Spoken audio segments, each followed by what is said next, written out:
Bonjour tout le monde, je m'appelle Frédéric de Thézy et aujourd'hui on se retrouve pour faire une sortie photo au viaduc de Grand Fay pour le coucher du soleil, et avec un peu de chance on va avoir des beaux nuages et avec pas beaucoup de chance on aura des pas beaux nuages.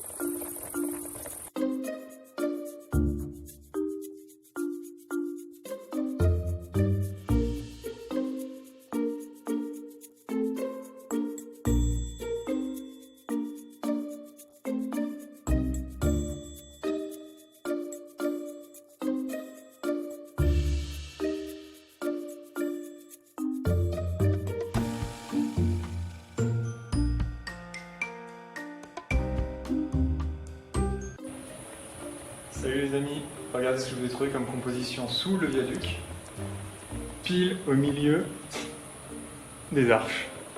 Hop.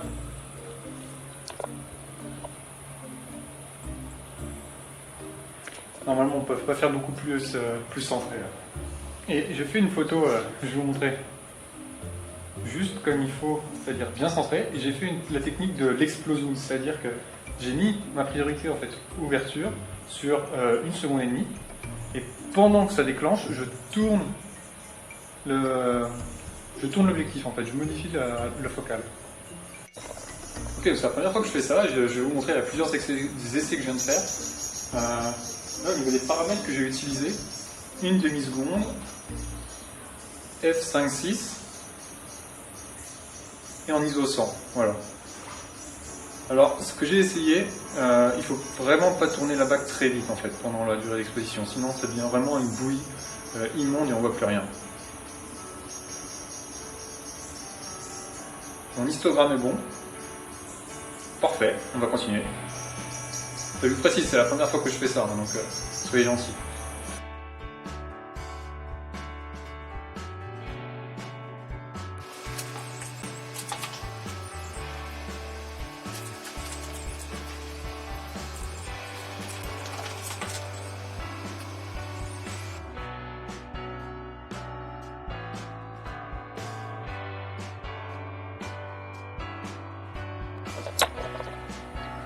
Alors voilà, j'étais sur le viaduc là pendant un bout de temps. Mais c'est chiant parce qu'il y a des gens tout le temps, il y a des trains qui passent. Le ciel il est vraiment pas top en plus, donc il y avait vraiment pas de photos à faire en fait depuis le viaduc. C'était intéressant pour les arches, mais en dehors de ça, c'était vraiment pas top. Donc on va voir si on peut pas descendre plutôt. On va descendre au bord de la rivière en fait et voir si on peut avoir un point de vue sur l'Aqueduc. Allez, on est parti. Ok, alors là j'ai fait quelque chose d'un peu spécial. Je voulais préparer en avance parce que quand ça arrivera, j'avais pas le temps de préparer quoi que ce soit. Grosso modo, j'ai mis là mon appareil juste au niveau du champ de blé. Et derrière, normalement, on va avoir le train qui passe. Donc sinon, il fait trop sombre pour le figer.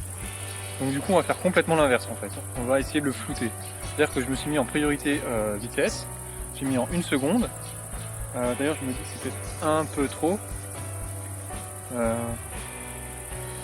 va voir. Non, 1 seconde, parce qu'on verra bien qu'au moins c'est fait exprès et que ça n'a pas été un flou involontaire. Donc on va laisser 1 seconde. Dans les paramètres, il me dit quoi? F25, donc c'est beaucoup, mais c'est pas bien.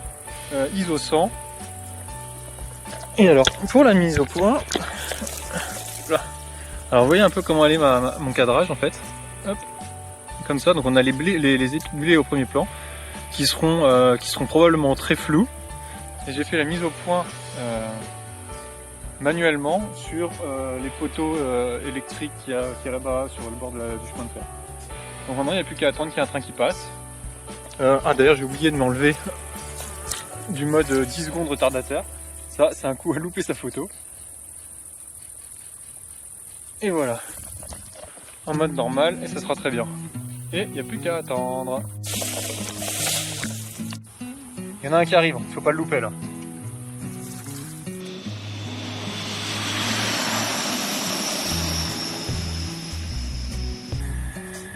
Ouh, ça a été vite, j'ai pu en prendre 2-3.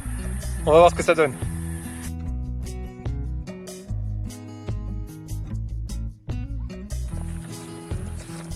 Regardez ce que je vois.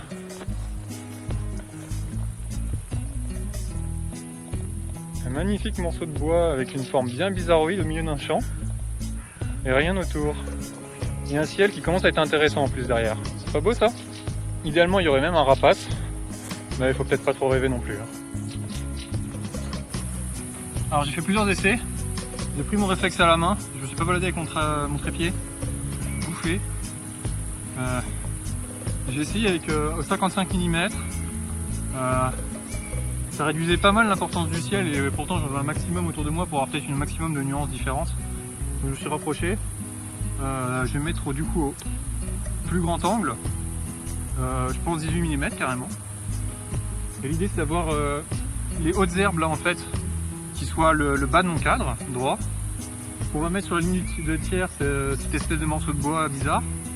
Et on va avoir une espèce de grand espace un peu négatif au-dessus qui va faire le ciel. Alors c'est dommage parce qu'il y avait du bleu là-bas et là ça fait plutôt un gros nuage qui revient. On va essayer.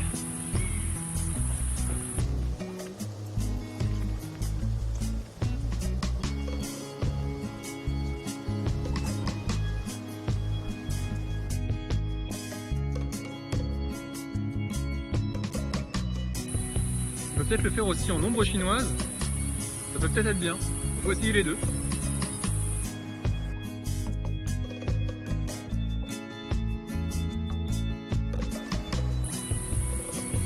Dommage, le ciel était plus intéressant il y a juste quelques minutes. Je suis vraiment désolé, il y a des mousses qui me tournent autour, c'est insupportable.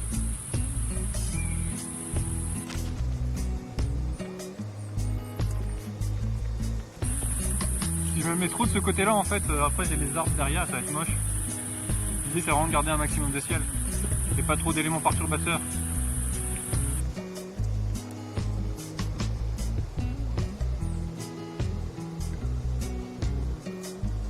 Alors je fais la mise au point manuelle pour être sûr que mon morceau de bois devant il soit bien net.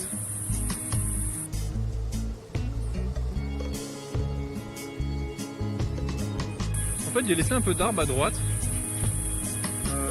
Je pense que ça compense un peu. On verra.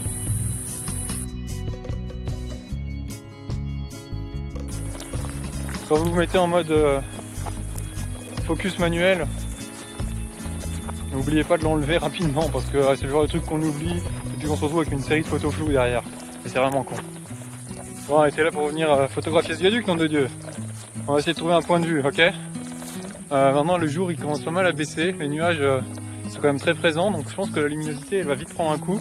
Surtout que là je vais dans les sous-bois. C'est pour ça que je vous filme avant d'y rentrer parce qu'après vous verrez plus rien. A tout de suite!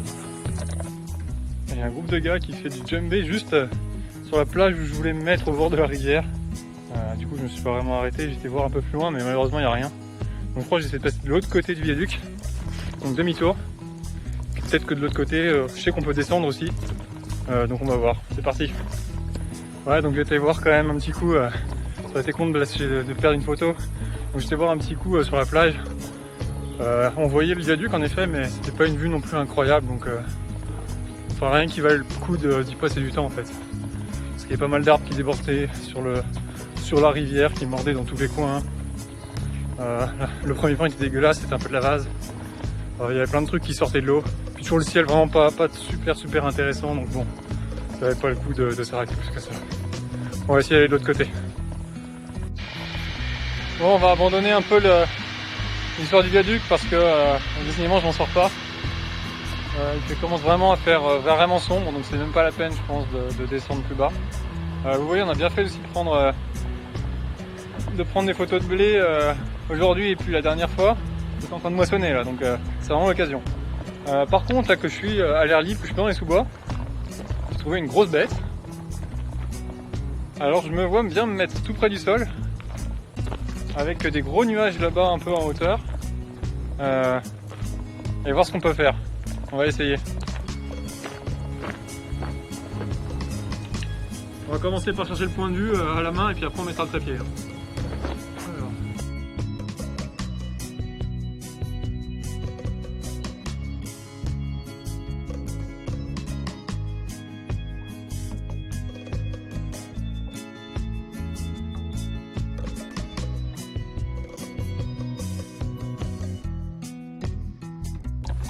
Ok, alors j'ai tourné autour de mon camion, là ça fait 5-10 minutes.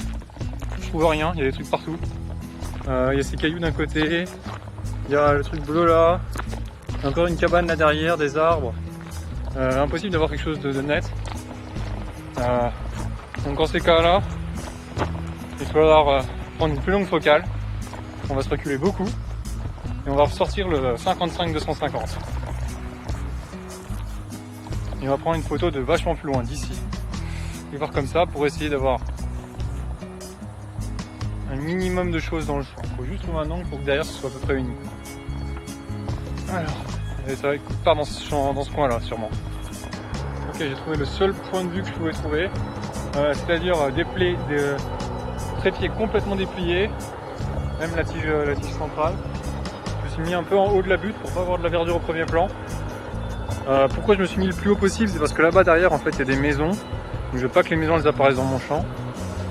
Après il a fallu que je joue précisément parce que j'ai aussi la cabine là qui est à ma gauche.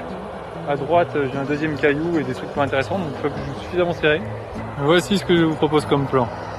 Voilà, on a un caillou à droite, on a le camion qui est bien en plein champ, on n'a pas la maison qui dépasse au-dessus. Il est légèrement orienté. Et puis voilà, on n'a rien qui dépasse dans les coins. Je pense que c'est le mieux qu'on puisse faire d'ici. Et alors maintenant en termes de réglage, vu qu'il commence à faire vraiment très sombre, j'espère que vous me voyez encore assez bien, je suis passé clairement en mode manuel. Et alors qu'est-ce que j'ai comme réglage? Je suis à F7 pour avoir quand même un peu de profondeur de champ. Je voudrais pas que le bout de mon camion soit flou, donc F7, 1 seconde et demie et ISO 200. ISO 200 c'est bien, on fait pas de différence avec ISO 100 et puis ça permet de gagner du temps. Et voilà, c'est parti.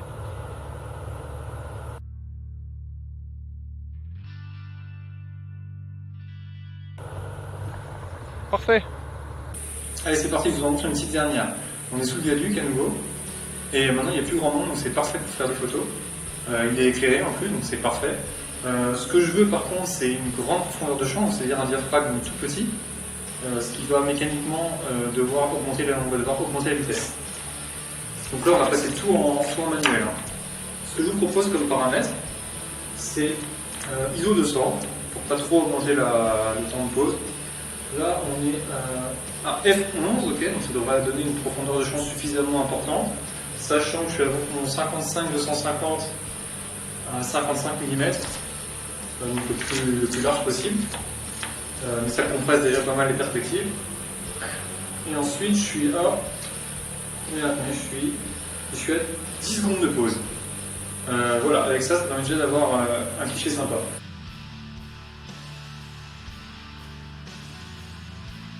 Mais je trouve qu'il manque quand même quelque chose. Je vais me rajouter moi comme élément dans la photo en fait. Donc je vais mettre mon retardateur sur 10 secondes, aller prendre la pause, puis bouger pendant 10 secondes, et puis on va voir ce que ça donne. Et puis évidemment je suis passé en focus manuel pour être sûr que ma mise au point elle se fasse sur moi et pas je ne sais pas trop où dans la photo. C'est parti!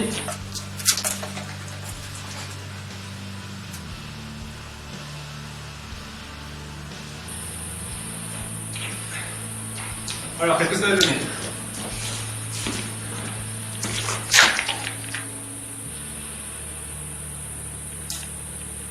Parfait.